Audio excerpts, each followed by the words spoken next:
This is the second video for Word Module 3 in the Shelly Cashman book on Office 365. We are on the bottom half of page 3-12. We're going to insert an online picture. So it says, if necessary, click the paragraph mark below the orange rectangle that we drew a minute ago. And we want to go to the Insert tab up here. We want to insert a picture from online. So choose Online Pictures.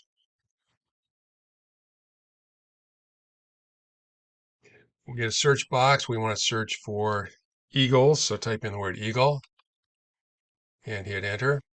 So we are looking for a picture similar to the one in figure 3-15. So actually the only one that's a drawing is this one right here. So let's go ahead and choose this one and choose insert. And it'll insert the picture into your document at its original size. So we want to resize it. Let's go ahead and click on it to make sure it's selected. We'll have our picture format ribbon appear up here. So now at the top of page 3-14, we want to resize the picture to 1% of the original size.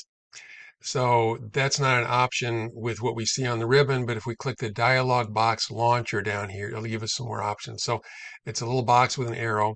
Click on it, and what we want to do is we want this to be 10% of its original height and width. If I choose lock aspect ratio here, then I don't think I have to do this one. So it'll keep the same proportions. And I don't want this stuff. If I click on it and click on the border and select it, then we can hit the delete key on the keyboard and it will go away. So now this is 10% of its original size. But when we get down to the bottom of page 3-14, it says that we want the size to be 0.5 inches and 0.65 inches. So let's go back to our picture format, and the height is going to be 0.5. And notice this also changed. It changed because we had the aspect ratio locked. I'm going to turn that off. Go back, click on OK. And now if I go back up here and try to change this to 0.65 and hit enter, it does not change the other box. Now we're at the top of page 3-15. We want to change the color of the picture. Make sure that the picture is still selected, and we want to go to the color, and we want to select gold accent color for dark. So each one of these is labeled. You'll see a little pop-up, and this one is the one labeled gold accent color for dark. Go ahead and click on it. It will recolor the picture for us, and our document should look similar to the one at the bottom of page 3-15. Now let's go to page 3-16. We have some options for adjusting the brightness and contrast of a picture. That's really not as useful with a drawing like this as it is with a regular photograph, but we'll take a look at it. So we want to be on our picture format tools. We want to go to our corrections button up here, and we have different combinations here of brightness and contrast. Okay, if you pause the mouse over each one, so that decreases the brightness and the contrast both by 40%. If I'm on this line, the contrast is minus 40% all the way across here, but what changes is the brightness. So on a given row, the contrast will be the same, and a given column, the brightness will be the same. And what we want is we want brightness plus 20 and contrast minus 20. So this one right here, go ahead and select that, and your document should now look something like this. We're going to add a border to the picture. There's a picture border option up here in our picture styles group. We want gold accent 4, which is this one right here. Go ahead and select that. We've got a border now, but the border is very thin, probably 1 pixel. So we're going to change the object's text wrapping. The first one says, if necessary, click the picture to select it. Well, it's still selected from the last time. Click the Layout Options button attached to the picture. So this one right here. Click in front of text in the Layout Options gallery. So that is the last one here in the second row. Go ahead and click on that. And now we're on page 3-18. So to move an object, we just simply get our four-headed arrow. Let's close this. Get our four-headed arrow on the picture we want to move, and we can click and drag. And what we want to do is, I guess we want to drag it up here right next to what's already there, next to our rectangle, and let go of the mouse. Next thing we want to do is copy an object. So we're going to select the picture, and we are going to go to the Home tab, and we're going to choose Copy. You could also do just a Control-C with it selected. You wouldn't have to go to the Home tab. So we have a copy of this picture on the clipboard now. And what we want to do is we want to paste it in. So we can do a paste command, or I'm just going to do a Control-V, which is the shortcut for paste. So do Control-V, whoops, Control-V. And now we have a copy of the eagle. And we want to move this one to the right side. So just click and drag and move it over here to the right side. And let's try to get it aligned. And there we go. If you have trouble getting stuff positioned, this is what I recommend that you do. Select the object, click on Picture Format up here, and click on Wrap Text.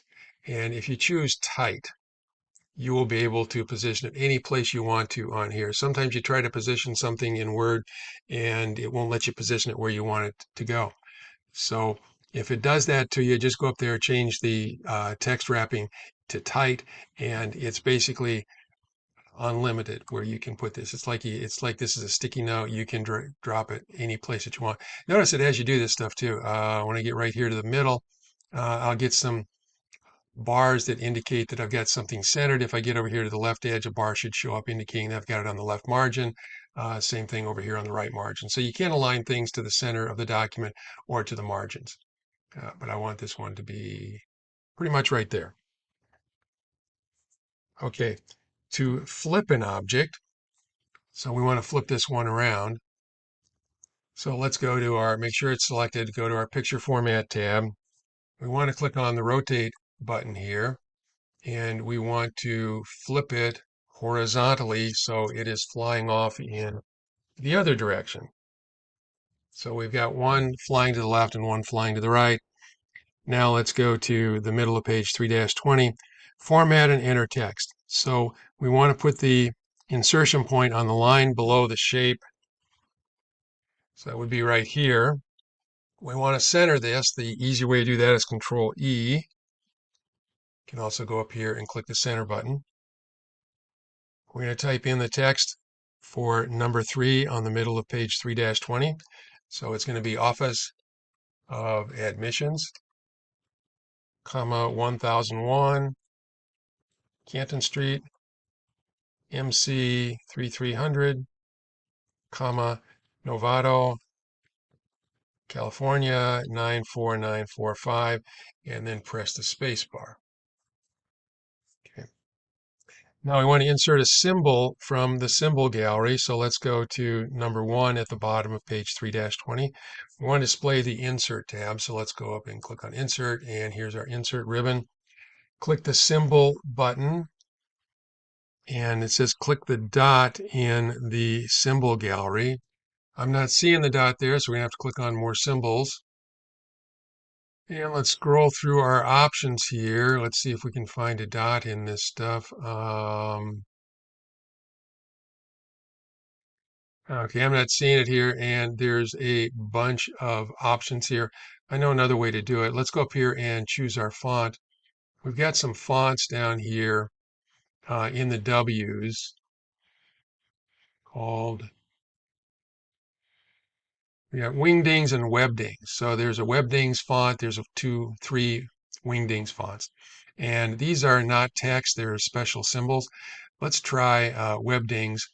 And let's see what we get for our options here. And what I'm looking for is just a dot. Let's try that one. We'll see how big it is. Click on Insert, and that's a little bit too big. So I'm going to keep on looking. Well, I could resize that, I suppose. So we're going to do Webdings. We're going to do Wingdings. Let's scroll through these and see if we can find a dot. There we go. Let's click on insert that one. That one's more like the size it's in the book. So we're going to go ahead and close that. These are just ordinary characters. You can hit the backspace key here and delete that big one. Now we've got a dot after the number 5. The space after the dot, we want 415-555-0199.